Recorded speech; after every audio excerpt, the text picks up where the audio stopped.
This refers in part to its territory and its means of economic support, and also to its political independence, but not primarily to these. What is distinctive about the state is, for Aristotle, that it first produces the conditions necessary to a really civilized life. It originates, as he says, in the bare needs of life, but it continues for the sake of a good life. To this end it is as important that the state should not be too large as that it should not be too small. For Aristotle never contemplates any social unit other than the Greek city-state as fulfilling the needs of a civilized life. It includes the household as one of its necessary elements, and Plato was in error in desiring to abolish the more primitive unit, but it is a more developed and therefore a more perfect kind of community.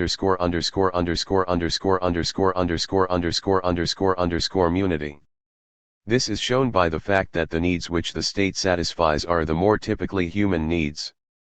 Even the family, which in its most primitive form depends on physical needs that man shares with all animals, requires capacities definitely beyond those which unite the gregarious animals. For it requires speech and the power to distinguish right from wrong, which are characteristics only of the rational animal. But the state gives the opportunity for a higher development even of these rational powers. Man is distinctively the political animal, the only being that dwells in cities and subjects himself to law and produces science and art and religion and all the many-sided creations of civilization. These represent the perfection of human development, and they are attainable only in civil society. To live without it, a being must be either a beast or a god, that is, either below or above the medium plane on which humanity lives.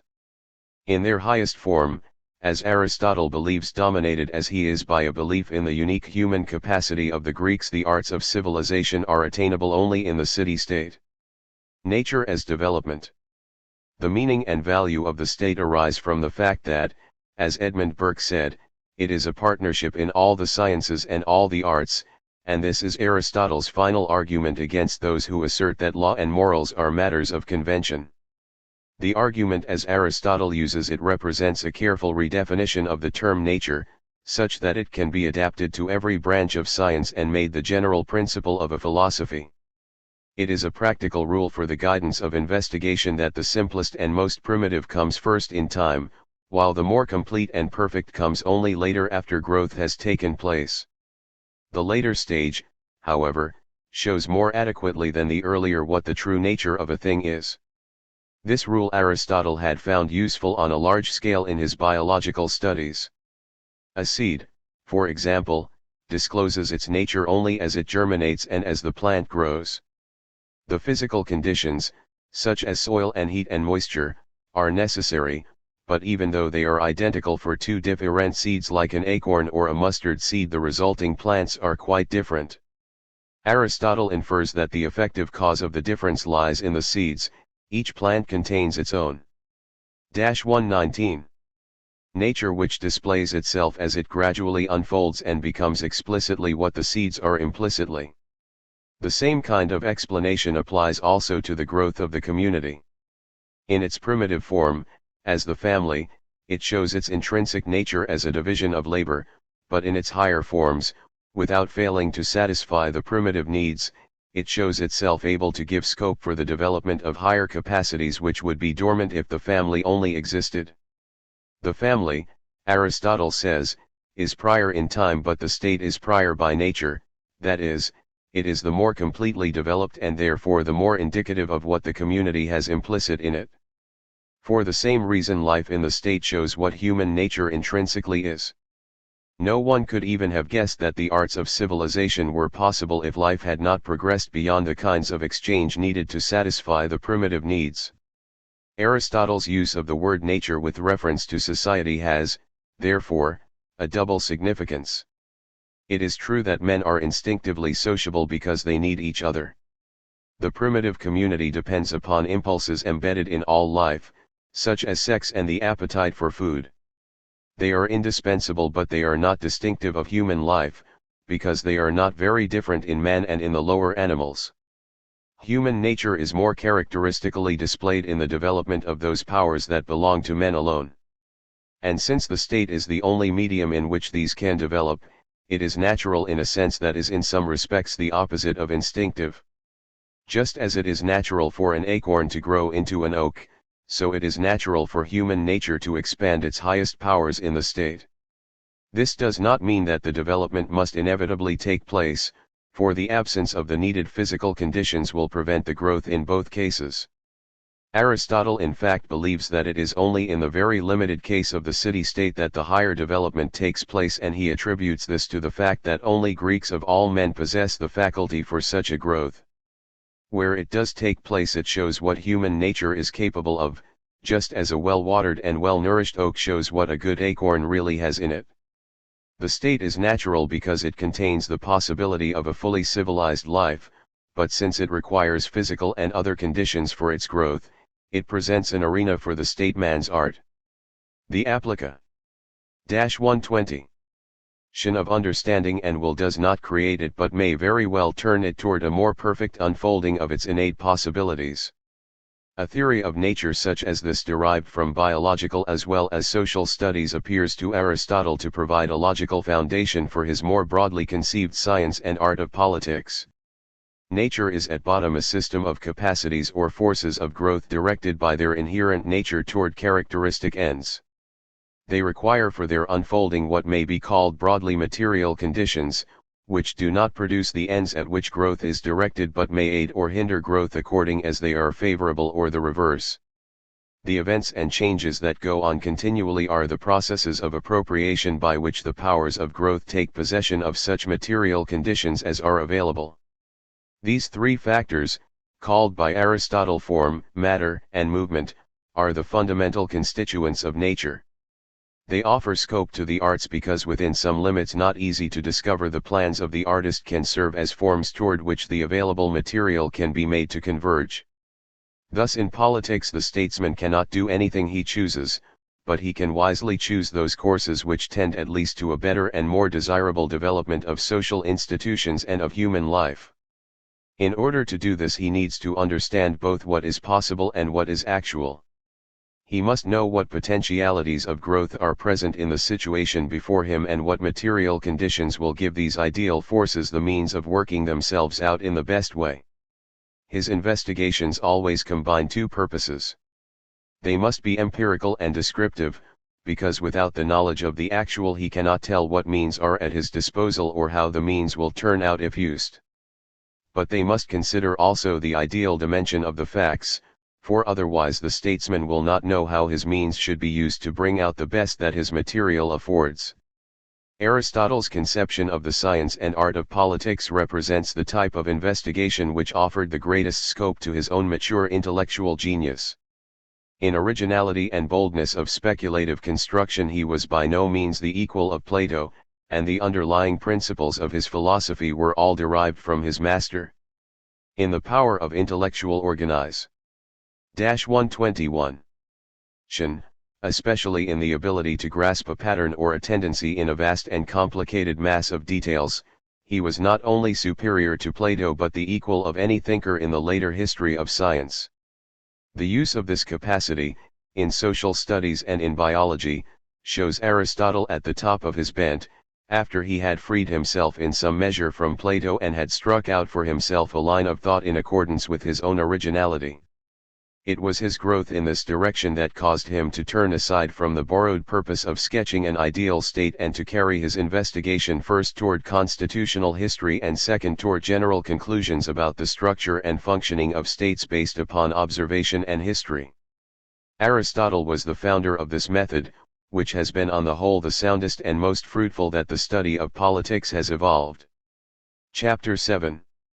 The Twilight of the City-State.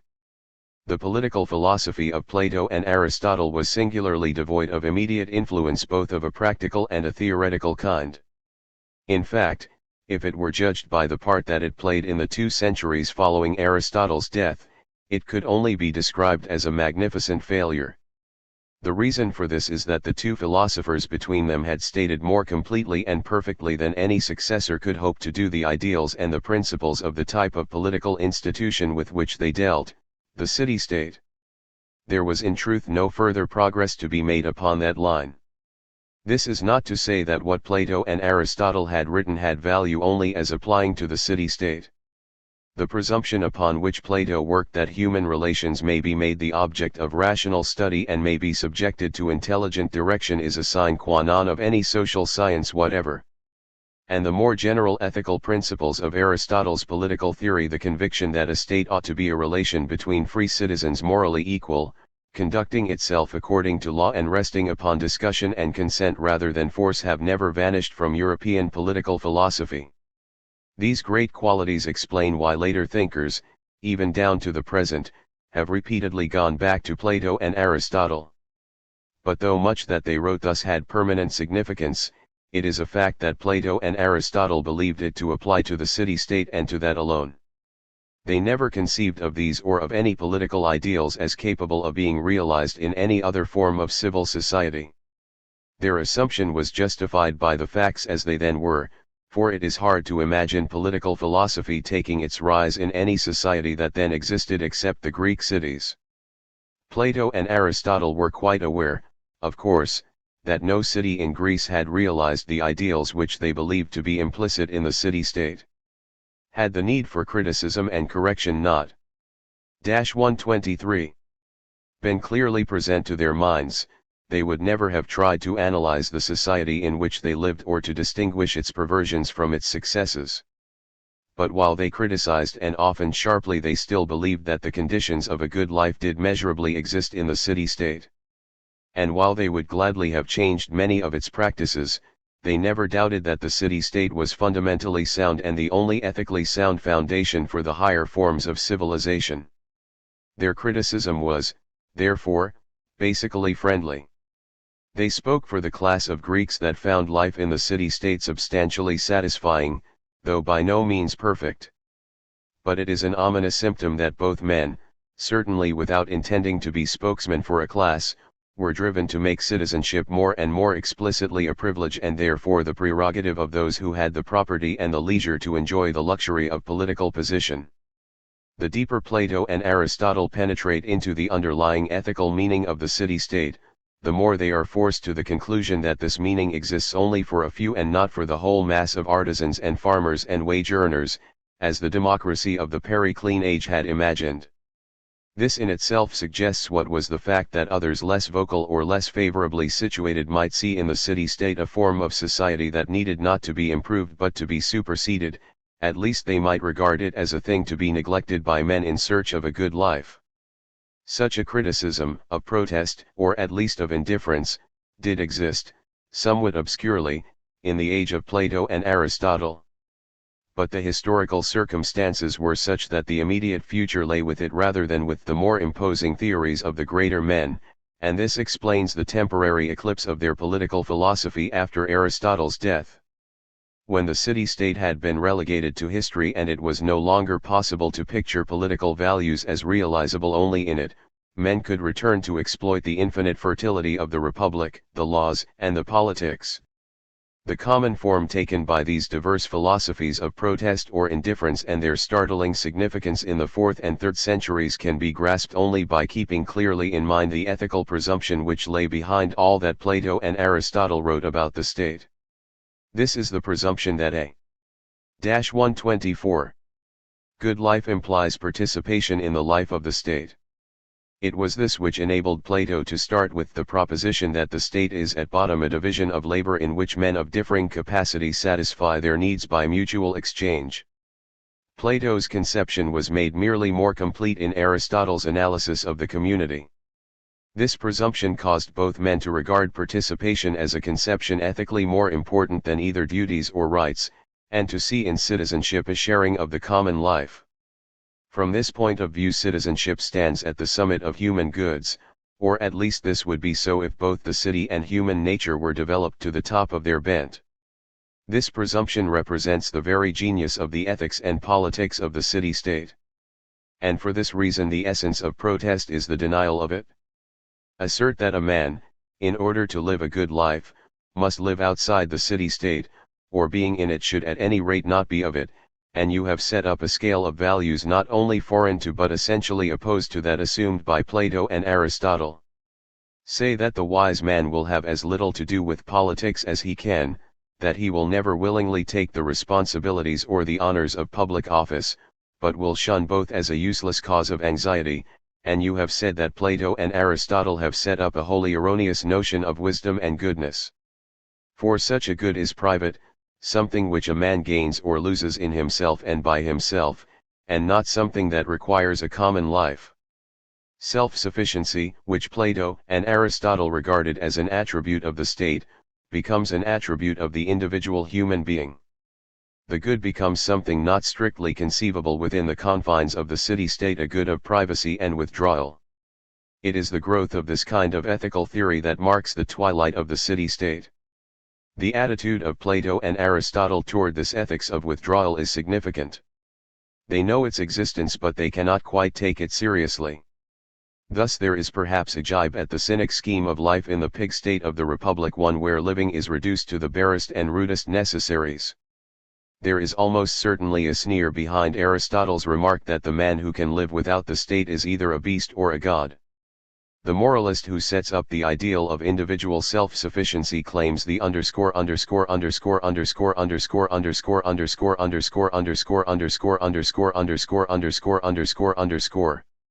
attributes of a god, but he is likely to live the life of a beast. Only in the introduction to his ideal state does Aristotle propose to argue the relative merits of the statesman's and the philosopher's life, and here he does not really argue. He merely asserts that happiness is activity and that he who does nothing cannot do well too. He almost certainly is thinking of the cynics, and it is not improbable, as Jaeger suggests, that some of Plato's students had enlarged upon the ideal of the contemplative life in the spirit of Plato's own remark that the philosopher might have to be compelled to return to the den. At all events, the Academy certainly had moved in this direction a generation later. But for Aristotle the argument has really not got beyond the level of epigram. The whole structure of his political thought assumes that the citizen's activity is the chief good, and he never takes any other view seriously. The failure of the city-state. Beside the theoretical assumption that only the city-state is morally self-sufficient, there is also in the reformist political philosophy of Plato and Aristotle a practical assumption of great importance, and one which had the misfortune to be not quite true under existing circumstances. The improvement of the city-state within limits set by that form of government took for granted that its rulers were free agents, able by the choice of wise policies to correct its internal defects. The complete acceptance of it as a moral institution by Plato and Aristotle meant in effect that their political horizon was bounded by it.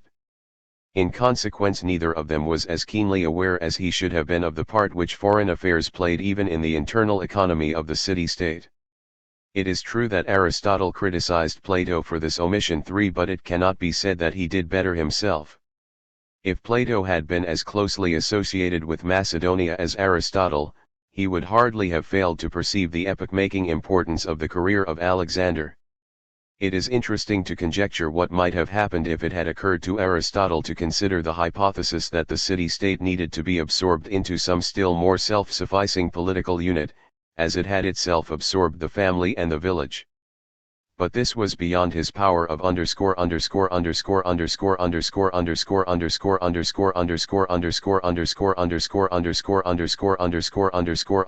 political imagination. In fact, however, the fate of the city-state depended not upon the wisdom with which it managed its internal affairs, but upon its interrelations with the rest of the Greek world, and upon the relations of Greece to Asia on the east and to Carthage and Italy on the west. The supposition that the city-state could choose its mode of life regardless of limits fixed by these foreign relations was fundamentally false.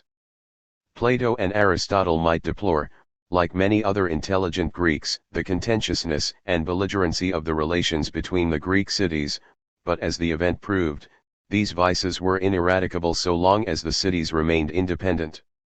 As Professor W. S. Ferguson has pointed out, for the Greek city-state from a date early in its history was confronted by a political dilemma which it never was able to cope with. It could not attain self-sufficiency, either in its economics or its politics, without adopting a policy of isolation, and it could not isolate itself without suffering stagnation in that very culture and civilization which Aristotle regarded as its crown of glory. On the other hand, if it chose not to isolate itself, it was driven by political necessity to seek alliances with other cities, and these alliances could not be successful without impairing the independence of their members. The dilemma ought to be comprehensible to a modern political observer, for it was substantially similar to that in which a more inclusive economy has placed the nation-state. The modern nation can neither isolate itself nor, as yet at least, curb its independence enough to form a more viable political unit. All the modern fictions about complete national sovereignty united with international regulation find their parallel in the Greek alliances of allegedly independent cities. By the middle of the 4th century these federations were the prevailing form of government in the Greek world, but they quite failed to make permanent and stable states. Even as late as the formation of the Pan-Hellenic League by Philip, at Corinth in 338, the cities, had they been able to work together, might have gone far toward influencing and even controlling the policy of Macedonia, but the inherent particularism of the city-state was unable to rise to the opportunity. It is a matter of speculation whether, had the Greek cities been left to themselves, they would ever have succeeded in producing underscore underscore underscore underscore underscore underscore underscore underscore underscore underscore underscore underscore underscore underscore underscore underscore underscore underscore underscore dash 127. A really effective kind of federal government. It was of the essence of the situation that they could never hope to be left to themselves. Greek particularism and its dangers to Greek political life were an old story even in Plato's day. Especially the orators, from the beginning of the 4th century, had urged the cities to unite against the barbarians either of the east or of the west. Gorgias of Leontini had made it the subject of an oration at the Olympian Games, as had also Lysias a little later in 388. Isocrates had urged unity and lived to see in Philip of Macedon, as he believed, the man of destiny who might bring it about.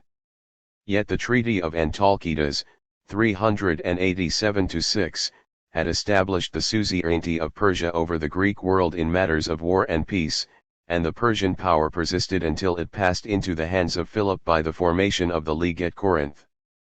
2 centuries later the control of Greece was taken over by the expanding power of Rome. In foreign affairs, therefore, the city-state had failed permanently and more or less obviously from a date quite early in the 4th century. Even if the Confederation had succeeded in stabilizing relations among the cities themselves, they would still have had to deal with the great political forces that surrounded the Greek world on the east, north, and west. And this they were doubly incapable of doing.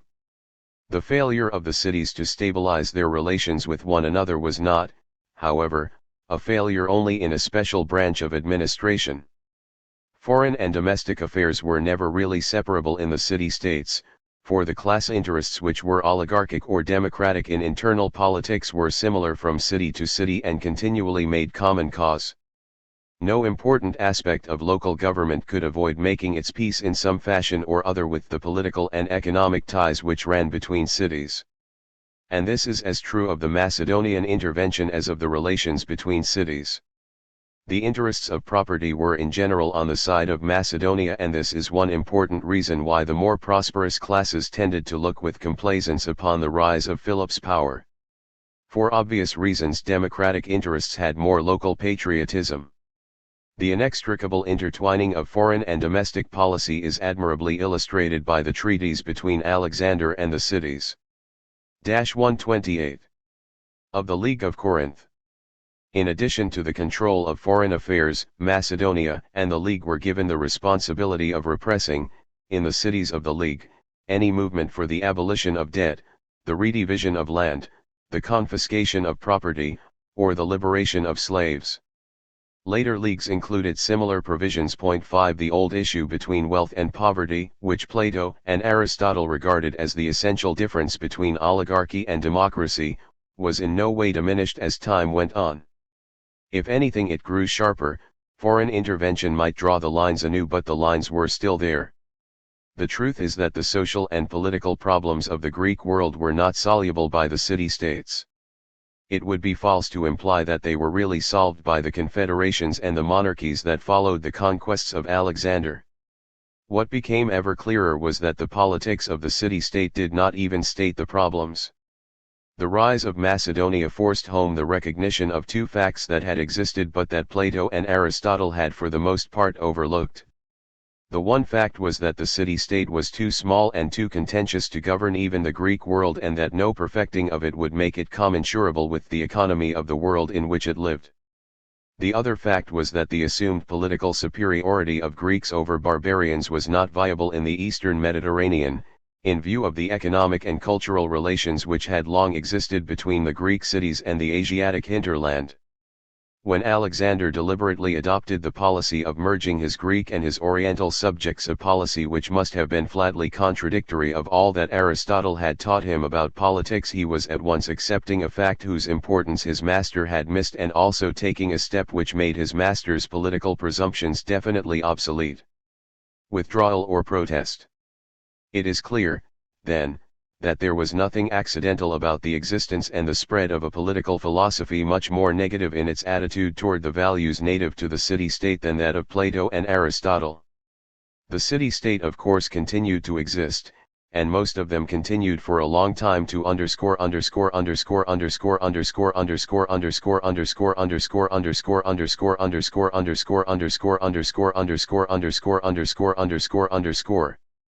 -129. Control their local affairs by the old governing bodies. No general statement can be made that will cover all the degrees and kinds of control over them in the Hellenistic period. But no intelligent observer who had a sense of humor could take them quite so seriously as to suppose that their offices formed the capstone of a very significant career. A negative attitude might arise merely from a perception of the fact that the government of the city was not so important as men had imagined, that the life of any city was not for the most part in its own power, and that the most gifted statesmen could not hope to accomplish much in that arena. The result would be a defeatist attitude, a mood of disillusionment, a disposition to withdraw and to create a private life in which public interests had a small or even a negative part. A public career would be indifferent or even an actual misfortune. This point of view was perhaps best illustrated by the Epicureans or the skeptics. On the other hand, a much more forthright negation of the city-state and its values might arise in so far as the unfortunate and dispossessed succeeded in making themselves vocal. Here it might be expected that withdrawal would be accompanied by a note of protest or a stress upon the seamy side of the existing social order. Such a protest might well be unable to state an adequate ideal of its own and might therefore run to fantastic or even indecent extremes. This tendency was illustrated best by the Cynic school. It was characteristic of all these schools, as has been said, that they did not follow the lines laid down by Plato and Aristotle. Their significance lies in the fact that they branched out in a new direction and began lines of thought to which the future was to give importance. For this reason they stand in some respects upon a much lower level of perfection than the work of the great theorists of the city-state. None of their authors possessed the transcendent genius of Plato, and none had Aristotle's incomparable mastery of the history and government of the city-states. Their importance lies in the fact that they present a different point of view, that they raise questions about first principles, and that they make an opening for the restatement of these principles in a situation very different from that which Plato and Aristotle had envisaged. Considered sympathetically, the failure of the city-state must be interpreted as a major moral disaster, at least. 130. For those classes that were mainly affected, it meant infinitely more than the closing of a political career can possibly mean in an age when in any case the whole scheme of values is largely private and personal. It forced upon men the creation for the first time of ideals of personal character and private happiness such as a Greek, trained in the ideals of the city-state, could scarcely see as other than a makeshift and a renunciation. This may be perceived in the growth of large numbers of private societies for religious or social purposes, such as the classical age had felt no need for, a tendency characteristic of the Hellenistic age. 6 These are manifestly an effort to compensate for the social interests left unsatisfied by the recession of the city from a place of first-rate importance. To Plato and Aristotle the values offered by citizenship still seemed fundamentally satisfying, or at least capable of being made so,